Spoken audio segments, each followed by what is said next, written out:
Hello bachcho, let's read the question. An aqueous solution containing 0.25 moles of a non-volatile but strong electrolyte solute X in a 500 gram water freezes at minus 2.79 degrees centigrade. The number of ions furnished in water per volume unit of X is Kf is equal to 86 and the options given are 1, 2, 3, 4.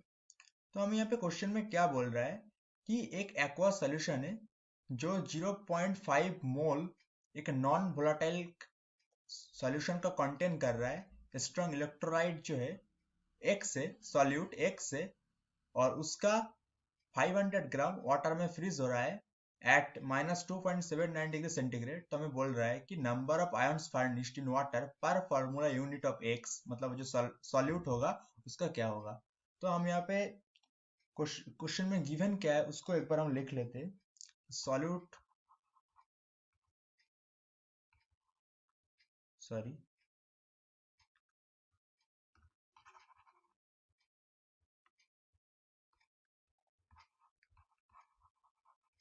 Solute हमें क्या दिया हुआ है, solute हमें यहाँ पे बोल रहा है एक्स, और यहाँ पे सॉल्वेंट क्या होगा, यूनिवर्सल सॉल्वेंट जो होता है वही वाटर होगा।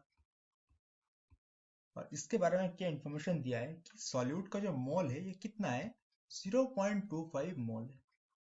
और यहाँ पे सॉल्वेंट का मोल नहीं दिया हुआ है लेकिन मास दिया हुआ है। मास कितना दिया हुआ है, 500 ग्राम। तो और हम यहाँ पे ये भी पता कर लेंगे कि इसका जो फ्रीजिंग पॉइंट होगा, इसका सॉल्यूशन का जो फ्रीजिंग पॉइंट होगा ये क्या होगा, माइनस 2.79 डिग्री सेंटीग्रेड। और वाटर की फ्रीजिंग पॉइंट कितना होता है हम सबको पता है, 0 डिग्री सेंटीग्रेड। और हमें डेल्टा टीएफ जो होता है उसका वैल्यू भी हमें पता होता है। डेल्टा टीएफ इजिकल टू क्या होगा, van't Hoff factor into K F into M.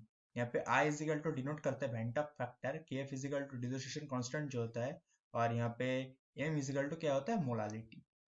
और यहाँ पे आई को अगर हम देखेंगे कि एक्चुअल डेफिनेशन में आई को हम क्या लिख सकते हैं, तो आई को हम यहाँ पे लिख सकते हैं कि number of particles in a solution after dissociation, number of particles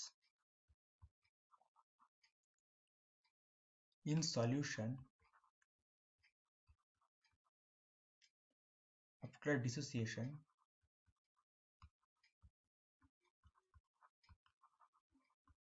अपन क्या हो जाएगा, number of formula unit of solute dissolve, number of formula unit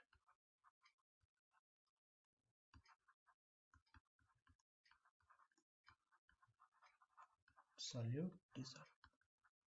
तो आई का जो एक्चुअल मीनिंग होता है वो ये होता है।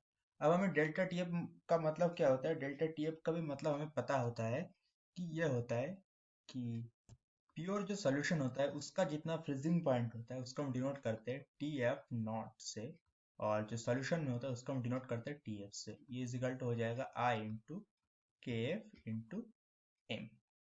और यहाँ से हम आई की वैल्यू को क्या लिख पाएंगे, यहाँ से हम लिख पाएंगे आई इज इक्वल टू क्या हो जाएगा, T F not minus T F, और यहाँ पे हो जाएगा के एफ इंटू एम।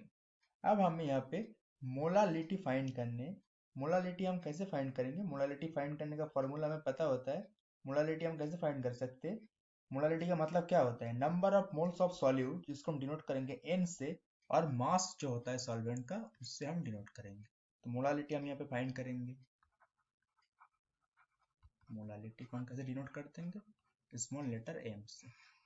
ये इज इक्वल टू यहाँ पे क्या हो जाएगा, number of moles of solute, ये ध्यान रखना है, number of moles of solute. और यहाँ पे नीचे क्या हो जाएगा, mass of solvent in kg, mass of solvent in kg. तो इसका वैल्यू हमें क्वेश्चन में दिया हुआ है, इसको हम अभी यहाँ पे पुट करेंगे, पुट करके हम मोलालिटी को फाइंड करेंगे।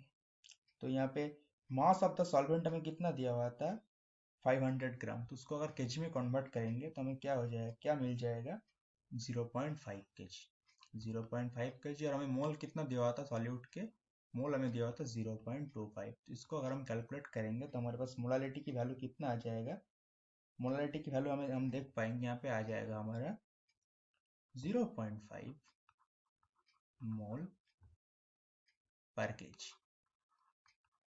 मोलालिटी की वैल्यू में कितना आ गया यहाँ पे 0.5। अब हम इसको अगर आई की वैल्यू में यहाँ पे पुट करेंगे तो हमारे पास जो होगा आंसर आ जाएगा। तो आई की वैल्यू हम पुट करेंगे कि प्योर जो वाटर होता है उसका फ्रीजिंग पॉइंट क्या होता है, प्योर जो वाटर होता है उसका फ्रीजिंग पॉइंट होता है 0 डिग्री सेंटीग्रेड। तो इसलिए हम यहाँ पे 0 डिग्री पुट कर रहे हैं और सॉल्यूशन में हमें कितना दिया हुआ था यहाँ पे -2.79 डिग्री सेंटीग्रेड। और यहाँ पे हमें KF की वैल्यू बताना है। KF इजिकल टू KF यहाँ पे क्वेश्चन में क्या गिवन था 1.86 और मोलालिटी हमने अभी कितना फाइंड किया, मोलालिटी हमें अपने फाइंड किया 0.5। तो ये इजिकल टू क्या हो जाएगा 2.79 बाई 1.86 इंटू 0.5। इसको जब हम कैलकुलेट करेंगे तो हमारे पास बैंड ऑफ फैक्टर जो होगा उसकी वैल्यू क्या आ जाएगा, उसकी वैल्यू हम यहाँ पर पास आ जाएगा 3। तो हमारे पास इस क्वेश्चन में आंसर क्या आ जाएगा, हमें फाइंड करने दिया था the number of ions furnished in water पर वॉल्यूम यूनिट ऑफ एक्स, मतलब जो सॉल्यूट था। आई मतलब एक्चुअली में फाइंड करना, तो आई की वैल्यू में कितना फाइंड किया 3। तो यहाँ पे हमारा आंसर क्या हो जाएगा, थर्ड ऑप्शन सी जो होगा यहाँ पे हमारा करेक्ट ऑप्शन हो जाएगा। I hope you understood it well. All the best.